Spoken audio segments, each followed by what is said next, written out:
12:25 del mediodía, en este día gris, frío y lluvioso en Bahía Blanca. Ya estamos en comunicación telefónica con Carlos Rothenberg, productor teatral. ¿Cómo estás, Carlos? Buenos días. ¿Qué tal? Buenos días, ¿cómo les va? Muy bien. Muy bien, bueno, me alegro.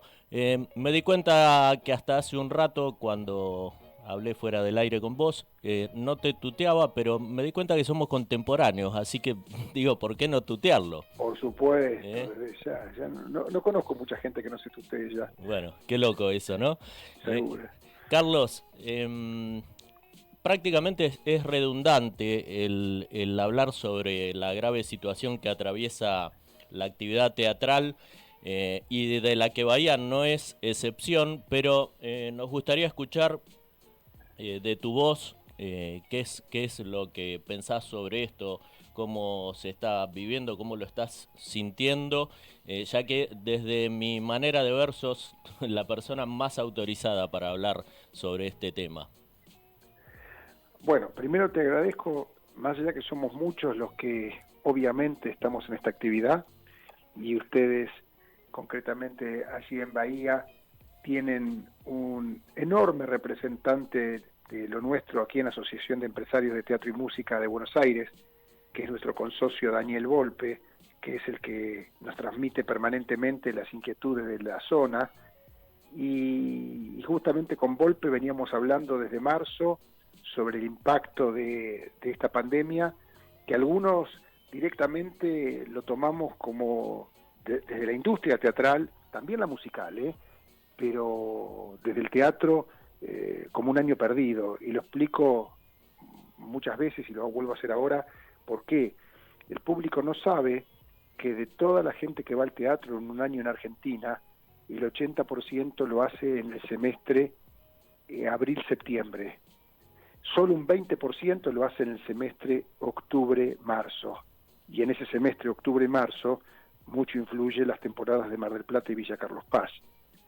Pero volviendo a este semestre, abril-septiembre, es el semestre donde impacta no solamente la gran cartelera de Buenos Aires, la mayoría de compañías en gira por provincias y ciudades, ustedes lo saben, Sí. porque justamente Bahía Blanca recibe muchas compañías en el año, lo hace fundamentalmente en el mismo semestre.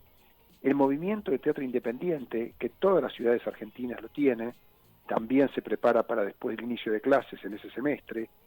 Lo que son los teatros públicos también arman su programación para esa fecha, y el epicentro en julio de las vacaciones de invierno, donde suma al público adulto el infanto juvenil.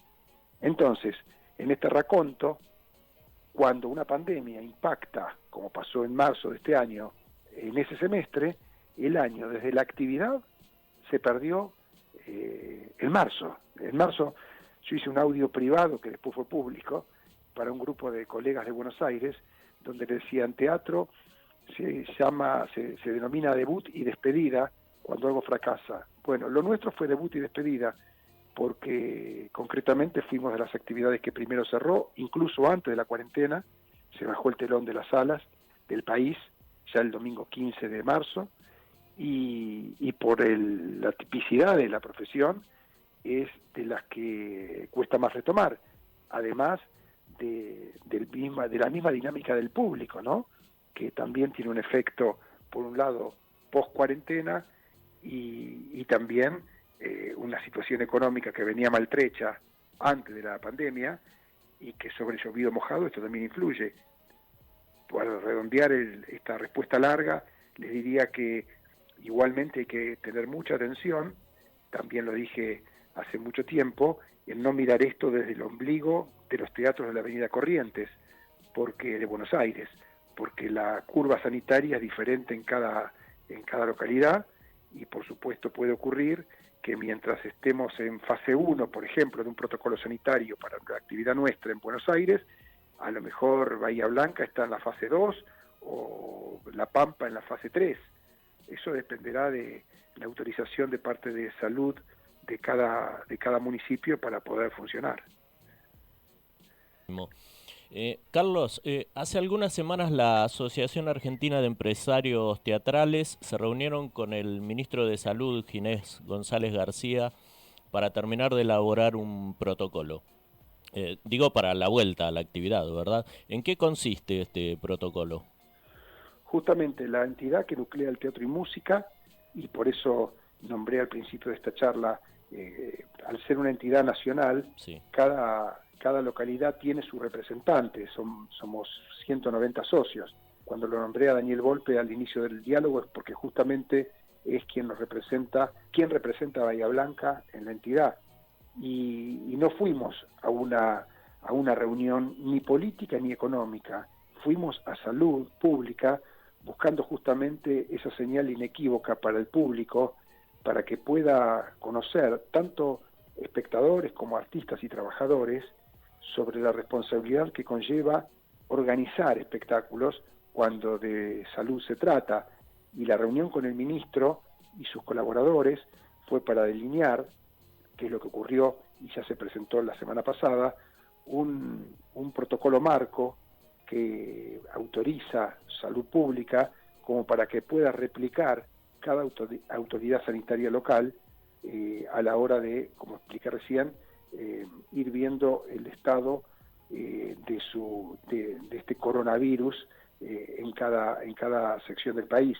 Concretamente habla de 3 fases, una fase 1, que es la que está comenzando ya, incluso la música ya empezó a ponerla en práctica, que es el ingreso a los lugares, a los edificios, ya sea para ensayos, para lecturas, preparación de espectáculos, mantenimiento de los edificios, grabaciones en directo o diferido, ya sea por streaming o por cualquier soporte tecnológico. O sea, la fase 1 involucraría todo con el distanciamiento social respectivo, sin público.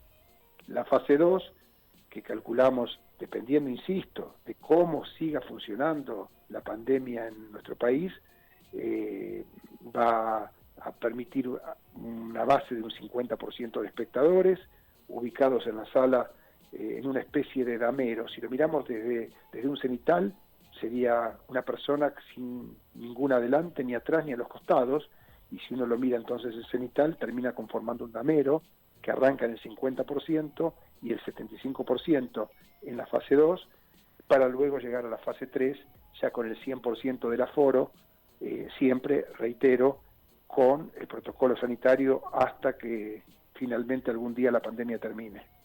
Perfecto. Nacho. ¿Qué tal, Carlos? Lo saluda Nacho Ruscuro. ¿Cómo te va? ¿Qué tal, Nacho? Muy bien. Bien, bien. Bueno, aparentemente todo indica que va a haber una nueva normalidad después de todo esto. ¿Usted imagina que estas modificaciones en cuanto a la forma de hacer los espectáculos se van a darse solamente en el corto y mediano plazo o imagina también un cambio de convocación permanente? Es decir, ¿vas a volver a hacer lo mismo en algún momento o usted piensa que va a cambiar algo que va a modificar para siempre? No, yo creo, si miramos la actividad nuestra de los griegos para acá, centenares de años, vamos a descubrir que después de cada pandemia al final se volvió a sus fuentes naturales. O sea, esto para mí es un tema transitorio, es más o menos, y escapándonos un poco del teatro, como pensar que la gente honesta se convierte en otra cosa después o los deshonestos en otra cosa. Yo creo que cuando tenemos temores nos ponemos más solidarios, podemos entender incluso aspectos del otro, etcétera. Una vez que esto en algún momento se supere, yo soy de los que creen que vuelve todo a su cauce, para lo bueno y para lo malo, ¿no? Sí. Y ¿Y en este cómo ve sentido... Sí. Perdón, ¿cómo ve la articulación que está llevando a cabo el Estado con los sectores de la cultura y del teatro? Acá hay un tema muy interesante, ¿no? Porque hoy está más protegido el trabajador en relación de dependencia que trabaja en recintos, ya sea desde un teatro hasta un estadio, ¿no?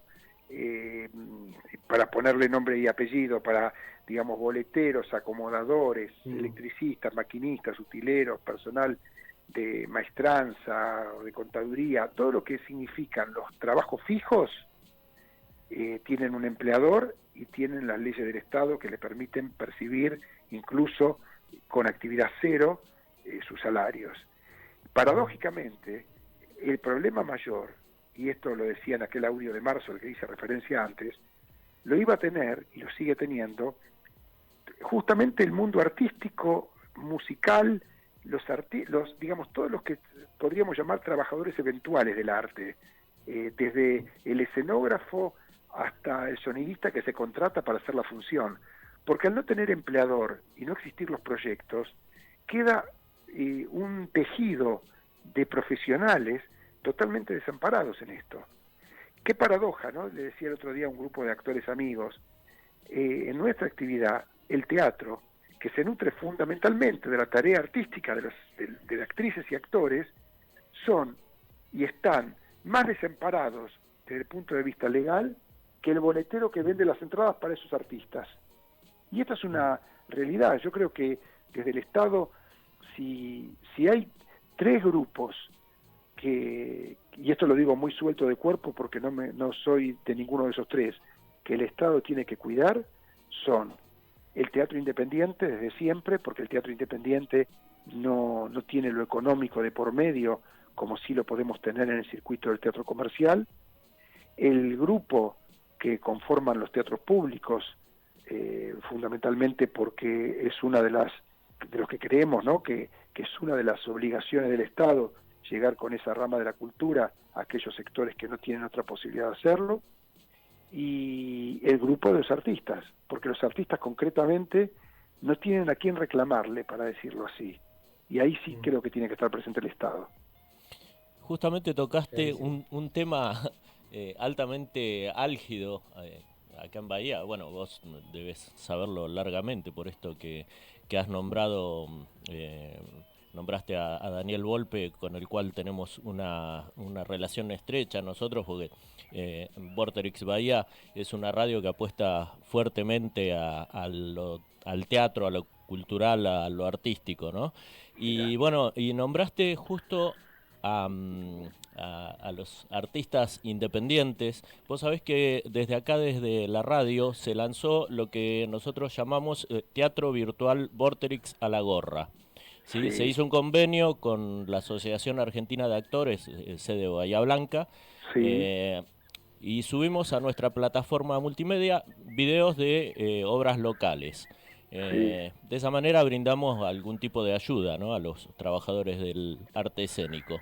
¿Cómo ves este tipo de iniciativas y vos, que sos un referente total en esto, le encontrás alguna contra o cómo podríamos mejorar eso para ayudar a nuestros artistas, digo? Claro, te digo lo que creo, ¿no? Sí. Más que lo que creo, lo que estoy convencido. Perfecto. Yo, en una época como esta, donde la solidaridad se impone, apoyo todo lo que se haga y se esté haciendo. Vale decir, me acuerdo que los primeros días, incluso en el circuito del teatro comercial, todo el material pregrabado se ofreció gratuitamente, o como bien decís, al sistema de la gorra, o algún teatro independiente como Timbre 4 aquí en Buenos Aires pudo ponerle un precio de acceso al link, pero todo, digamos, fundamentalmente para tener una comunión entre los artistas y el arte. Bien. Ahora, desde el punto de vista real de la monetización de eso, es hay bastante más brillo de lo que realmente en dinero ingresa. Concretamente, por supuesto, en el circuito nuestro, en el circuito comercial, es imposible, no podemos ni imaginarnos los teatros, no solamente los de Buenos Aires, los teatros del mundo, para convertirlos en hacer alguna grabación teatral semanal por otro sistema que no sea el teatro en vivo. Al margen de que la esencia del teatro, hablo de la esencia, antes hablé de los griegos para acá, habla de un hecho único, irrepetible, que se da en un solo lugar, al mismo tiempo, y fundamentalmente con público presencial. Esta es una importante definición para mí, que como teatrista de 45 años haciendo lo mismo, no quiero confundirme, ¿no? O sea, teatro virtual existe desde siempre, desde Darío Vittori, que seguramente ustedes y vuestros oyentes no hayan sabido que en los años 60 hacía un ciclo que se llamaba Teatro como en el Teatro por televisión. En los años 70 ya existía Alta Comedia, otro ciclo de teatro por televisión. Existe el radioteatro, sigue vigente. Pero quiero decir con esto, teatro, y esto la gente que, digamos, aquel elenco aquel elenco de teatro de Bahía que se sube 1 o 2 veces por semana a poder desarrollar su arte en una sala de teatro independiente, sabe que no tiene la misma, para mi gusto en nada, de hecho no soy consumidor, no tiene la misma comunión ni comunicación con la gente que puede desde un teléfono celular tirarse en la cama a verlo. Es otra cosa, pero lamentablemente yo no creo que sea sustentable desde lo económico tampoco. Por eso hoy hablé de lo solidario, hoy me parece que todo está bien. Ahora, en el circuito profesional desde ya es imposible sostenerlo. O sea, si por tomar algunos bastiones de allí, ¿no? Si el Teatro Municipal o el Don Bosco o el Plaza tuviesen que poder subsistir en base a hacer alguna grabación, es imposible. Necesita el público en vivo. Hasta por metraje de los propios edificios serían insostenibles. Ni hablemos cuando, por ejemplo, aquí en Buenos Aires tenemos además todo el personal agremiado, que también lo tienen allí, en algunos casos, donde es totalmente imposible de subsistir con lo que puede ingresar por otro tipo de modalidad que no sea para lo cual fueron creados esos ámbitos, ¿no? O sea, no sé si más o menos te estoy contestando. Sí, Digamos, no, una vez pasado el primer efecto, a lo mejor de algunos amigos y familiares que puedan por el sistema La Gorra hacer su aporte, y creo que pasa más por lo solidario que por sentirse que están viendo teatro. Es más, yo hago un chiste malo, que si me permiten lo hago, y digo, cuando quiero terminar esto diciendo, mirá que teatro virtual existe desde hace mucho y se llama cine. Claro, tenés razón. Sí, es cierto eso, Carlos. Te repito muy claro siempre en tus conceptos. Recién nombrabas tus 45 años como empresario teatral y bueno, antes de poder llegar a tener una comunicación con vos, estuve mirando algunas notas, entre ellas una que, si no me equivoco, salió en La Nación. Yo quería preguntarte, estos 45 años que llevas como empresario y como te dije en un principio, que para mí dan esta autoridad para hablar del mundo del teatro, ¿te enojaste un poco cuando salió la solicitada esta firmada por más de 300 personas, entre ellas intelectuales, artistas, algunos científicos, pensadores, la que se llamó La democracia está en peligro, cuando tildaron de infectadura lo que estaba sucediendo? Sí. Primero te voy a decir que fue un viernes, yo estaba por salir al aire para hacer una charla telefónica, en realidad por Zoom, con un canal de televisión aquí en Buenos Aires, y mientras esperaba la conexión, justo veo en la web la subida de esa proclama, no sé cómo se llama, porque tampoco creo que lo hayan puesto como solicitada, por lo menos no la vi en ningún medio. Y sí, por 2 motivos. Primero porque me parece que no hay que contrabandear ideología, hablar de infectadura, que remite directamente a lo que se quiere decir y se esconde, que es esconderse detrás de la ciencia para hablar de dictadura. Y como estoy convencido, no solamente que quienes pasamos realmente la dictadura y la vivimos, en mi caso incluso trabajando, porque me tocó, le tengo demasiado respeto a la democracia como para titular La democracia está en peligro. Si hay algo que creo que no está en peligro, la democracia desde hace rato, por lo menos fortificándose desde el 83 para acá, y me parece por encima de todo, ¿no? Que es demasiado dramático lo que nos pasa en el mundo con este flagelo que nos viene a tocar, como para, reitero, usé la palabra contrabandear, ¿no? Porque a mí me parece muy bien que todos digamos lo que querramos decir, pero digámoslo de frente, no, y mucho menos en un momento donde seguramente algunos, como llegué a decir, no me acuerdo, después me tocó un cruce con el filósofo Sebrelli, que está próximo a cumplir 90 años, y pude decir al aire que seguramente si hoy, por suerte, personalidades como él mismo, que firman la solicitada, llega a cumplir esta edad, también tuvo que ver con que la ciencia, y entre ellos la infectología, pudo hacer que vivamos más tiempo. Entonces, por lo menos no le faltemos respeto por esta vez, al menos, ya que siempre tuvieron menos prensa que otro tipo de actividades mucho más superfluas y livianas. Por lo menos no le faltemos el respeto a quienes estamos esperando cada día que nos den un parte lo más certero posible, dentro de la incertidumbre médica también que existe, y fundamentalmente donde se está jugando la vida humana en esto, como para hablar de otra cosa y que parezca distinto. Coincido plenamente. Qué importante la reflexión esta, pensar que gente de ese grupo de firmantes comparó la situación de aislamiento con el gueto de Varsovia, ¿no? Bueno, por eso, imagínate, sí. Imagínate que yo siempre digo que yo soy ateo por convicción, pero no puedo obviar que si nací en Argentina es porque a los 3 años mi viejo, que nació en Polonia, fue traído por sus padres en un barco carguero, escapándose a lo que fue el nazismo, y donde de mi familia no quedó, salvo entonces mis abuelos que trajeron a mi viejo en ese barco, nadie vivo, porque todos fueron masacrados allá.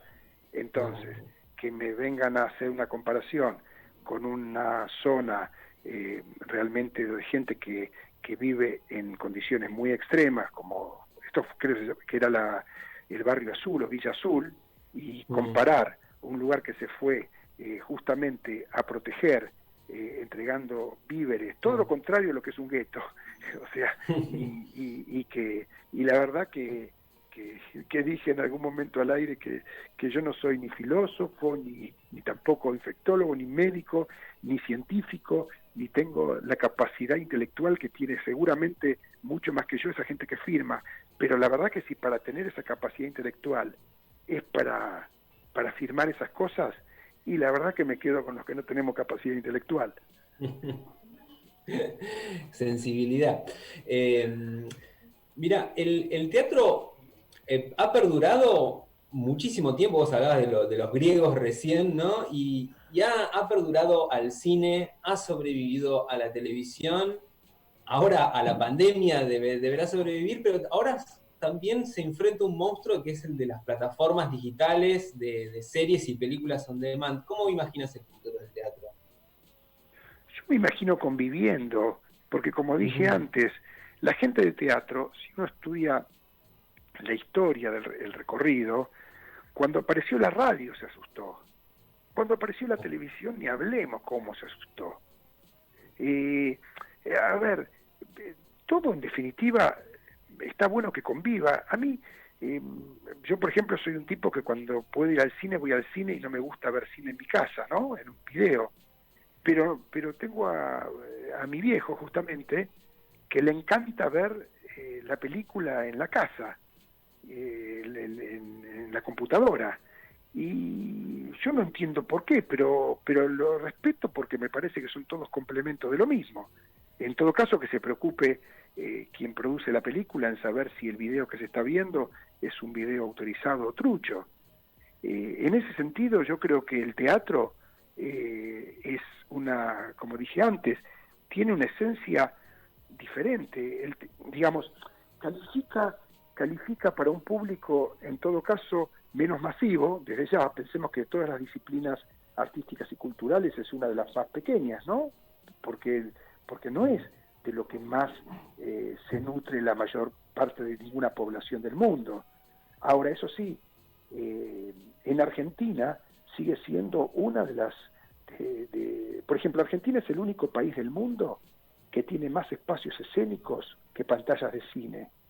Es un detalle que no es menor, porque recién hablamos de la Asociación de Actores Filial Bahía, y lo que les pasa en Bahía es lo mismo que se replica en todo el país.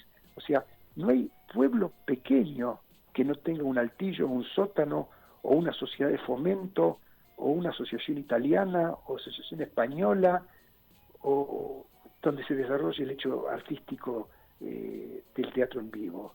Esto es maravilloso, eso no pasa en otro lado. Pensemos que la ciudad de Buenos Aires tiene en este momento casi 200 teatros independientes. Que tenga menos prensa no significa que tenga menos, tiene menos visibilidad en todo caso, pero no menos potencia.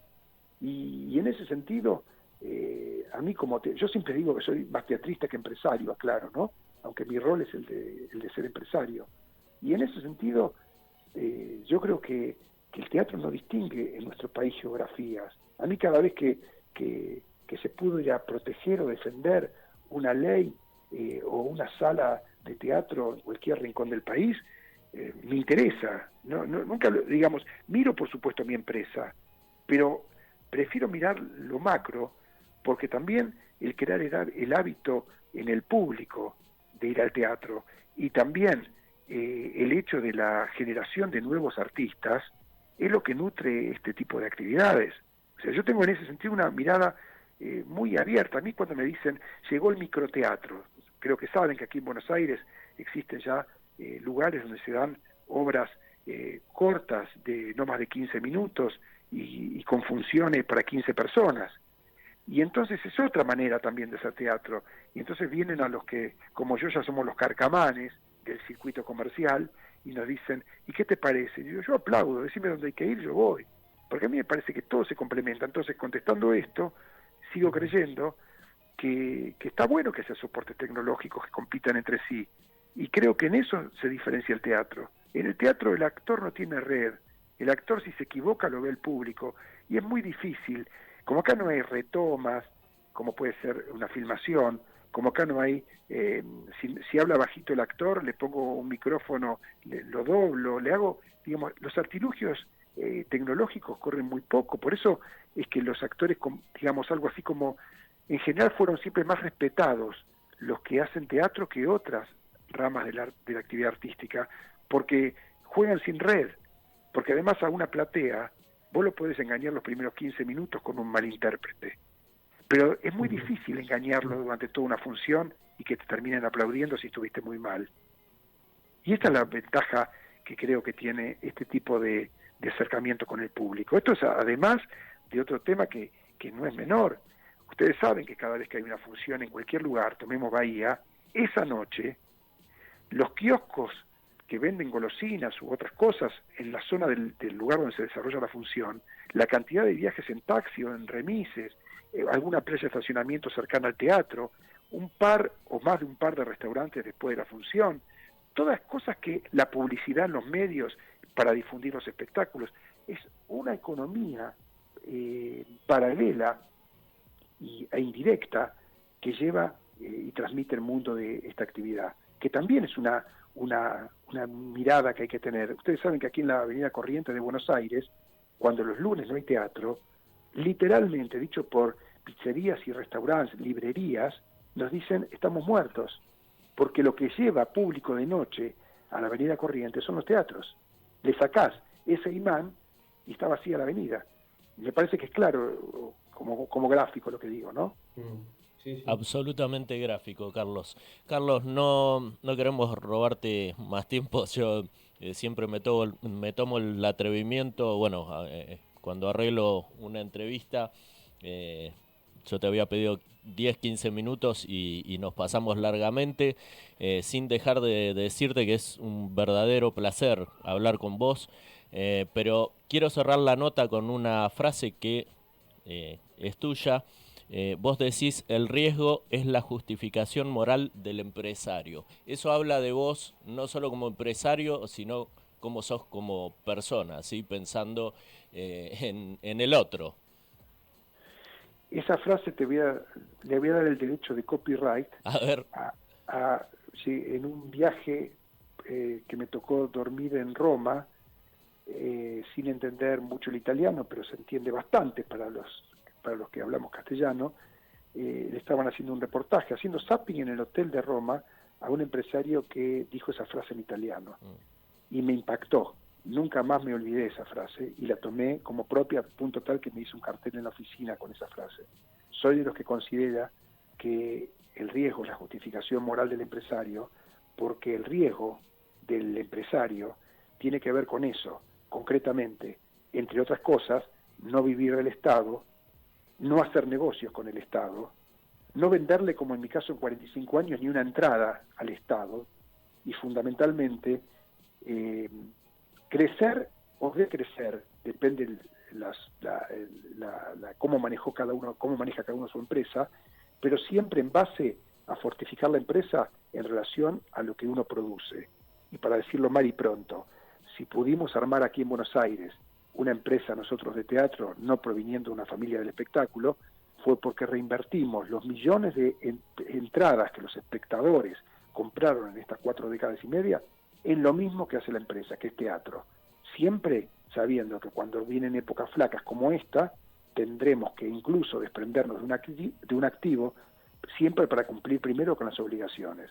Y te lo redondeo, porque viene la 1 del mediodía, te lo redondeo con una cosa que leí cuando comenzó la pandemia, en una nota de un periodista argentino, que es Carlos Burgueño, lo publicó en el diario Ámbito, y hablaba de un economista, un doctor en humanidades, un conferencista de habla hispana, allí en la Facultad de Barcelona, que se llama Víctor Coopers.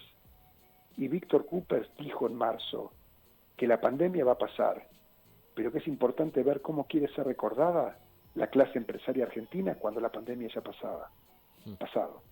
Y cuando leí esa nota, y le dije también a mi familia, tengo muy en claro cómo quiero ser recordado después de la pandemia, fundamentalmente cumpliéndole a la gente y no tirando por la borda 45 años de profesión. Por lo tanto, para cerrar, te digo que la credibilidad está por encima, la credibilidad personal tiene para mi gusto que estar siempre por encima de cualquier bordero. Y mirá que el bordero me gusta. Hermoso lo que decís, Carlos. Bueno, ojalá en algún momento y cuando todo esto pase, como dice nuestro querido Reinaldo Sietecase, todo esto también pasará. Te podamos conocer, ojalá estés por acá, por Bahía, y puedas acercarte en ese momento a los estudios de Vorterix Bahía. Sería un verdadero placer para nosotros. Estuve allí acompañando a Volpe varias veces ya en Bahía y espectáculos también, o sea que desde ya que aviso cuando vaya a la próxima. Bueno, eso espero. Te mando un abrazo grande y feliz Día del Padre para mañana. Bueno, muchas gracias. Un abrazo para ustedes. Gracias, abrazo. Chau, chau. Chau.